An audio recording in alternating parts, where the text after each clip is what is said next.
Aravan tax நேயர்களுக்கு அன்பான வணக்கங்கள். இந்த நைட்டி போட்டுட்டு இந்த பிக் பாஸ் காமன் மேன் ஷோக்கு பிரியவர்ஷினி அப்படிங்கிற ஒரு கேரக்டர் வந்து ஒரு கான்ட்ரவர்சியை கிளப்பிட்டு போனாங்க இல்லையா? அவங்களுடைய எபிசோட் ஆக்சுவலா இன்னைக்கு தான் வந்திருக்கு. ப்ரோமோவை முன்னாடியே போட்டுட்டு எதுக்கு 2 நாள் கழிச்சு இன்னைக்கு வந்து எபிசோட் போட்டிருக்கான் அப்படின்னா, மக்கள் மத்தியில் ஒரு டிஆர்பிக்காக தான். என்னதான் இருந்தாலும் சேனலுக்கு வந்து அது ஒரு டிஆர்பி தானே, டிஆர்பிக்காக தான் அதை வந்து அவன் பண்ணியிருக்கான் அப்படிங்கிறது அப்பட்டமா நமக்கு தெரியுது. சரி, ஓகே. இன்னைக்கு ஷோல வந்து நான் கூட என்ன நினைச்சேன்னா, அவங்களோட போர்ஷன்ஸ் மொத்தமா கட் பண்ணிடுவாங்க போல, இல்ல ஆல்ரெடி கட் பண்ணிட்டாங்க போல அப்படின்னு நினைச்சேன். ஆனா அப்படி பண்ணாம மொத்தத்தையுமே போட்டிருக்கிறாங்க விஜய் டிவி. அவங்க இந்த கண்டென்ட்டை வந்து ஏன் மிஸ் பண்ணுவானே அப்படின்னு அவனுக்கு தோணி இருக்கு, அதனால போட்டு விட்டான். சரி, இன்னைக்கு என்ன நடந்திருக்கு இந்த ஷோல, யாரெல்லாம் செலக்ட் செய்யப்பட்டிருக்காங்க அப்படிங்கிறத பாக்குறதுக்கு முன்னாடி, காமன் மேன் ஷோல நீங்க எத்தனை பேர் கவனிக்கிறீங்க? அங்க ஒரு பாலிடிக்ஸ் பண்றாங்க ஜட்ஜஸ் உடைய முடிவு கிடையாது, அது சேனலுடைய முடிவு. அது வந்து ஜட்ஜஸ் மூலமா அவங்க சொல்ல வைக்கிறாங்க, அவ்வளவுதான். ஜட்ஜஸ் வந்து ஒரு பப்பட் மாதிரி தான், சேனலுடைய ஒரு பப்பட்டு. என்ன அரசியல் பண்றாங்க அப்படிங்கிறது இந்த வீடியோவில் நம்ம தெளிவா பேச போறோம். இந்த வீடியோவை முழுசா ஸ்கிப் பண்ணாம பாருங்க.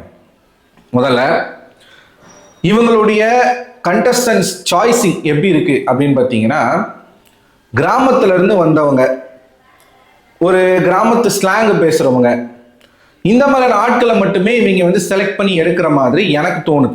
உங்களை எத்தனை பேருக்கு தோணி இருக்கு? இது வரைக்கும் முனியம்மால இருந்து முதல் நாள் வந்த கண்டஸ்டன்ட்ல இருந்து இவங்க செலக்ட் பண்ணியிருக்கிற மெஜாரிட்டி பீப்புள் வந்து கிராமத்தான்ஸ் தான். நீ மதுரையில வந்திருக்கியா, செலக்டட். நீ வந்து திருச்சியில இருந்து வந்திருக்கியா, செலக்டட். கோயம்புத்தூரா, செலக்டட். அவங்க பாக்குறாங்க. அதாவது நான் சொன்னேன் இல்லையா, தாமரை செல்வி மாதிரியான ஒரு கண்டஸ்டன்ட்டை தான் இவங்க தேடிக்கிட்டு இருக்காங்க.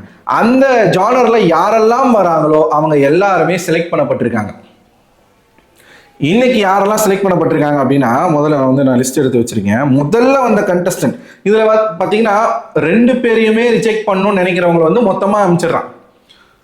இல்ல செலக்ட் பண்ணணும்னு நினைக்கிற ஒரு ஆளை வந்து தனியாக தான் அனுப்புறாங்க. முதல்ல பாத்தீங்கன்னா பேபி பிரபாகரன் அப்படின்ற ஒரு கண்டஸ்டன்ட் வந்து இன்னைக்கு வந்திருந்தாங்க, ஒரு அக்கா. சரிங்களா? அவங்க பேரே வந்து பேபி ஏதோ ஒரு பேர் சொன்னாங்க. ஆனால் பேபின்னு கூப்பிட்டு எனக்கு அதுவே பேர் வந்து பழக்கமாயிருச்சு. இப்போ ஜட்ஜஸ் வந்து ஜட்ஜ் பண்றாங்க அப்படின்னா எல்லாருக்கும் காமனாக ஈக்குவலாக தான் இந்த ப்ராசஸ் இருக்கணும்.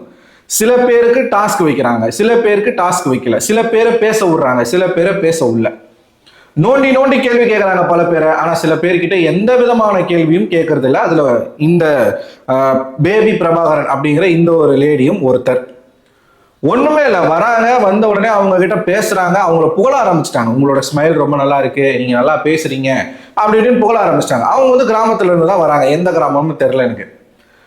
கொஞ்ச நேரத்துல பேசி அவங்க எதுக்காக பிக் பாஸ்க்கு வரணும் அது இதுன்னு வந்து கேட்கறாங்க. அவங்க வந்து என்ன சொல்றாங்கன்னா, நீங்க மட்டும்தான் போய்கிட்டே இருக்கணுமா, நாங்கெல்லாம் போகக்கூடாதா உள்ள அப்படின்னு சொல்லிட்டு கேட்கறாங்க. கரெக்டான கேள்விதான். கொஞ்ச நேரம் கழிச்சு, அதாவது இவன் யாரெல்லாம் செலக்ட் பண்ணணும்னு நினைக்கிறானோ அவங்க எப்படி பேசினாலும் ஜட்ஜஸ் அக்செப்ட் பண்ணிக்கிறாங்க. ஒன்ஸ் இந்த கண்டஸ்டன்ட் வந்து ரிஜெக்ட் பண்ணணும் அப்படின்னு நினைக்கிற கண்டஸ்டன்ட்டை வந்து பேச விடுறது கிடையாது, அவங்க ஒரு மாதிரி நோஸ் கட் பண்ணி அனுப்புறது. அந்த மாதிரி இன்னைக்கு நிறைய பேர் அனுப்பியிருக்காங்க. லைனா வருவோம். டாஸ்க்னு ஒன்று வச்சு அவங்கள செலக்ட் பண்ணுமா இல்லையா? நீங்க எல்லாருக்கும் டாஸ்க் வைக்கிறீங்க. இந்த பேபி பிரபாகரனுக்கு என்ன பண்றாங்கன்னா, முறுக்கு சுடுவாங்க. அவங்க அந்த பிஸ்னஸ் பண்றாங்க போல இருக்கு. முறுக்கு சுடுறது, இந்த பலகாரம்லாம் செய்யற பிஸ்னஸ் தான் பண்றாங்க போல இருக்கு. நான் நல்லா சமைப்பேன் அப்படின்றாங்க. சமைக்கிறதுக்காக ஒருத்தருக்கு வாய்ப்பு கொடுக்கணுமா? இப்போ மதுரையில இருந்து வந்தாருன்றதுக்காக வாய்ப்பு கொடுக்கணுமா? ஒரு மாதிரி துருன்னு இவங்க செலக்ட் பண்ற 50 பேரும் திவாகருக்கு கொஞ்சம் கூட குறைவே இல்லாத ஆட்களாக தான் இருக்கிறாங்க. சரிங்களா? அந்த அக்காவுக்கு டாஸ்க்கும் கொடுக்கல, எந்த விதமான கொஸ்டினும் கேட்கல.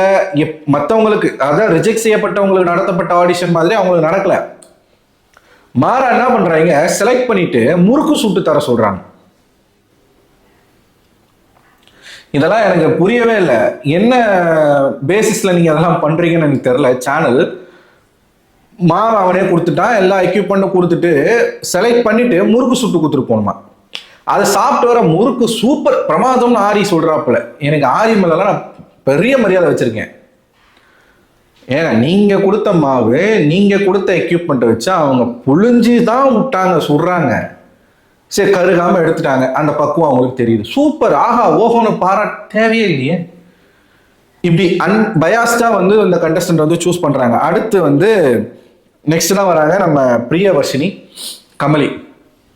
2 பேரும் ஒன்னா நின்று மோத விடுறாங்க. இதுல அந்த பிரியவர்ஷினி அப்படிங்கிற அந்த ஒரு பொண்ணு வந்து நைட்டியோட வரும்போதே ராஜு வந்து கேட்குறாப்புல. ஏற்கனவே நம்ம பேசினதான், நைட்டி அப்படிங்கிறது வந்து அது ஒவ்வொரு பெண்ணினுடைய தனிப்பட்ட ஆடை சுதந்திரம். அதுல நம்ம கருத்து சொல்றதுக்கோ ஒன்றும் கிடையாது. ஆனா அதை போடுறதுக்குன்னு ஒரு வரமுறை இருக்கு இல்லையா? இப்ப இவங்க என்ன சொல்றாங்கன்னா, பிரியவர்ஷினி ஏமா நைட்டியோட வந்த அப்படின்னு கேட்டா அந்த பொண்ணு என்ன சொல்லுது, நான் ஒரு காமன் பீப்புள், நான் வந்து நானா இருக்கதான் விரும்புறேன், அப்படி அதனால தான் இந்த ட்ரெஸ்ஸோட வந்தேன்னு சொல்லுது. எனக்கு புரியவில்லை, நைட்டிக்கும் காமன் பீப்புளுக்கும் என்ன சம்பந்தம்? நைட்டி அப்படிங்கிறது வந்து காமன் பீப்புள்ல இருந்து செலிபிரிட்டிஸ் வரையும், அம்பானி மனைவியாவே இருந்தாலும் நைட்டி வந்து நைட்ல போட தான் செய்வாங்க.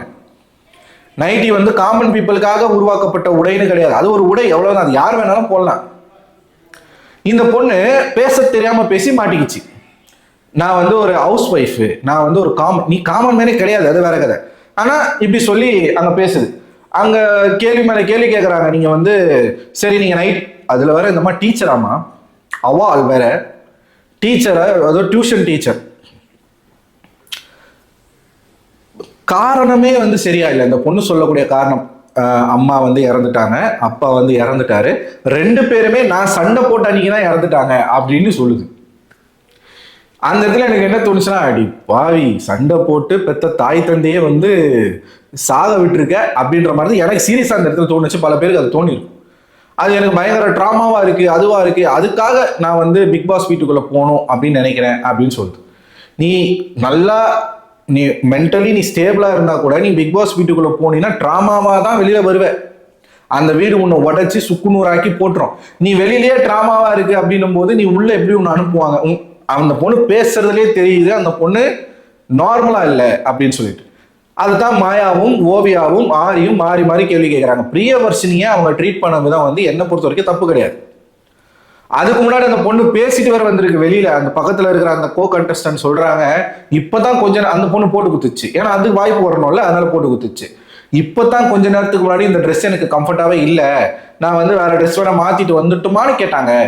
மாயா சொல்றாங்க நீங்க வந்து காஸ்டியூம் மாத்திட்டு வந்துருங்க அப்படின்னு சொல்றாங்க. முடியாது அப்படின்றாங்க. அங்க ஜட்ஜஸ் வந்து மாத்த சொன்னாங்கன்னா மாத்துங்கன்னு சொல்லி டீம்லயே சொல்லி தான் அனுப்பியிருக்காங்க. இந்த பொண்ணு வாண்டடா அங்க போய் வாய், அதுதான் சொல்றல, இவங்க யாரும் காமன் பீப்புள் கிடையாது.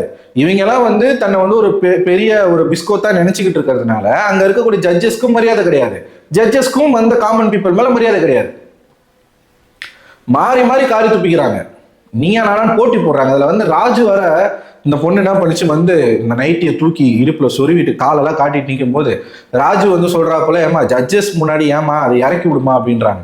இந்த பொண்ணு உடனே எனக்கு புரியல, இது என்ன தப்பா, இது என்ன ஆபாசமா, நானும் அவுத்து போட்ட வரேன், அந்த வார்த்தைலாம் கட் பண்ணிட்டாங்க, நானும் அப்படியா வரேன் இப்படியா வரேன். ராஜு கொஞ்சம் வந்து கலாய்க்க ஆரம்பிச்சோன்னே இந்த பொண்ணு என்ன சொல்லுது, என்கிட்டலாம் வச்சுக்காதீங்க ப்ரோ, நான்லாம் வந்து செஞ்சு விட்டுருவேன் அப்படின்னு. இவ்வளோ ஆட்டிடியூட் உனக்கு தேவையா? நீ வந்திருக்கிறதே வாய்ப்பு கேட்டு வர இடத்துல ஒரு ஆட்டிடியூட் உனக்கு தேவையா? கரெக்டாக தான் கேட்டாங்க. நீங்கள் ஸ்கூலுக்கு இந்த மாதிரி ட்ரெஸ்ல போவீங்களா, வெளியில போகும்போது இந்த மாதிரி ட்ரெஸ்ல போவீங்களா? அதெல்லாம் நான் போக மாட்டேன், அப்படிலாம் நான் பண்ண மாட்டேன்.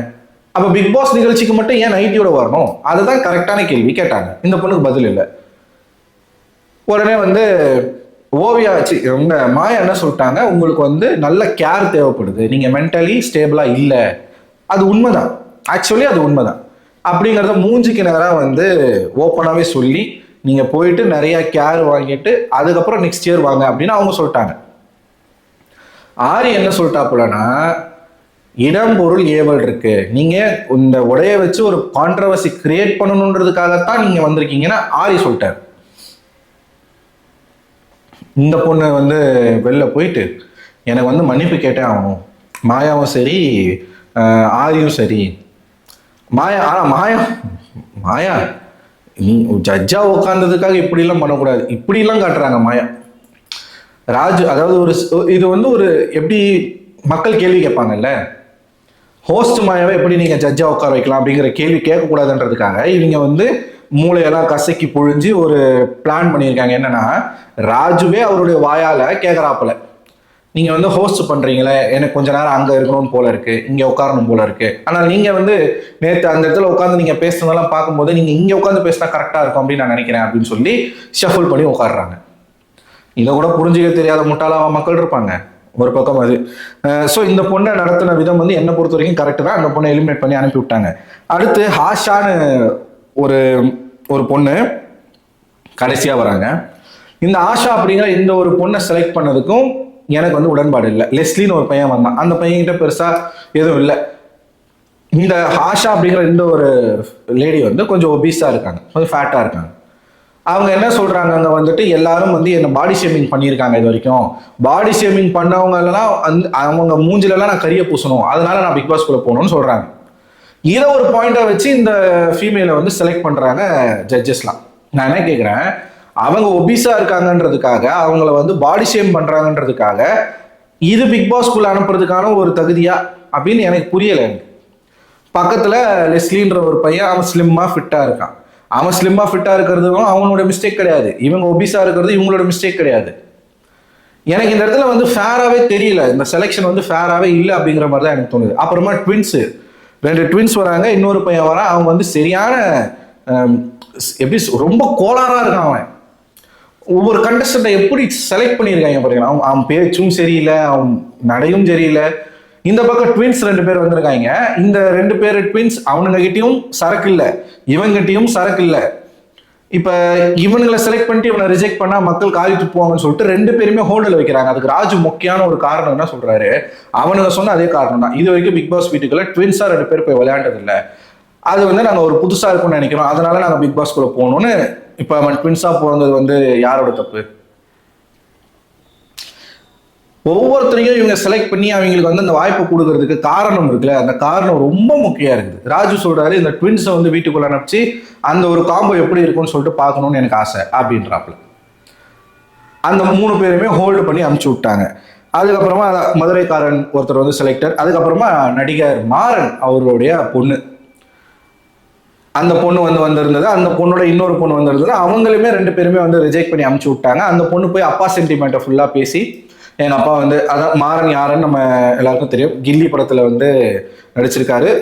சார்பேட்டா படத்துல வந்து எம்ஜிஆருடைய ஒரு ரசிகராக நடிச்சிருப்பாரு சூப்பரா. அவர் வந்து கோவிட்ல இறந்து போயிட்டாரு. அவருடைய பொண்ணு தான் இந்த பொண்ணு அப்படின்னு சொல்லி தன்னை அறிமுகப்படுத்திக்கிட்டு அப்பாவை பத்தி மட்டுமே அந்த பொண்ணு பேசிக்கிட்டு இருக்கு. அதையுமே வந்து சரி ஓகே, அந்த பொண்ணை நீங்க செலக்ட் பண்ண வேணாம், ஆனா அவங்க அப்பாக்குன்னு ஒரு மரியாதை கொடுத்துருக்கலாம், ஒரு சக நடிகர்களாக நீங்க மரியாதை கொடுத்துருக்கலாம். ரொம்ப இலக்காரமா பேசி அந்த பொண்ணை வந்து இவங்க வந்து ரிஜெக்ட் பண்ணி அனுப்புறாங்க. ஜட்ஜஸ் கிட்டயும் மிஸ்டேக் இருக்கு, கண்டஸ்டன்ஸ் கிட்டயும் மிஸ்டேக் இருக்கு. ஜட்ஜஸ் வந்து எல்லாரையும் ஒரே மாதிரி நடத்துறது இல்லை. இவங்க செலக்ட் மதுரையில இருந்து ஒருத்தர் வந்தாருங்க, அவர் ஒண்ணுமே பண்ணலங்க. இவங்க செலக்ட் பண்ற ஆட்களுக்குலாம் டாஸ்கே கொடுக்கறது கிடையாது, ரிஜெக்ட் பண்ற ஆட்களுக்கு மட்டும் டாஸ்க் கொடுத்து அதை பண்ணி இதை பண்ணுன்னு சொல்றாங்க. அவர் ஒண்ணுமே பேசல, அவரை வச்சு இவங்க வந்து அவர் போறாரு வாங்கினா வராரு. கடைசியில் அவர் என்ன கிரைட்டீரியாவில் அவரை செலக்ட் பண்ணாங்கன்னே தெரியல. இந்த மாதிரி தான் செலெக்ஷன் ப்ராசஸ் நடந்துகிட்டு இருக்கு. இன்னைக்கு 5வது எபிசோட், 5 எபிசோட்லுமே இதான் நிலைமை. யாரைத்தான் இவங்க வந்து அனுப்புறாங்க நம்ம பொறுத்திருந்து பார்ப்போமே. நீங்க என்ன நினைக்கிறீங்க? நீங்க எபிசோட் பார்த்தீங்களா? பார்க்கலன்னா பார்த்துருங்க. பார்த்துட்டு உங்களோட கருத்துக்களை மறக்காம கமெண்ட் பாக்ஸ்ல கமெண்ட் பண்ணுங்க. இந்த வீடியோவுக்கு மறக்காம லைக் பண்ணுங்க, உங்க நண்பர்களுக்கும் ஷேர் பண்ணுங்க. சேனலை சப்ஸ்கிரைப் பண்ணலன்னா சப்ஸ்கிரைப் பண்ணிக்கோங்க. அடுத்த ஒரு பிக் பாஸ் ரிவ்யூல உங்களை வந்து சந்திக்கும் வரை உங்களிடமிருந்து விடைபெறுவது நான் அரவிந்தன்.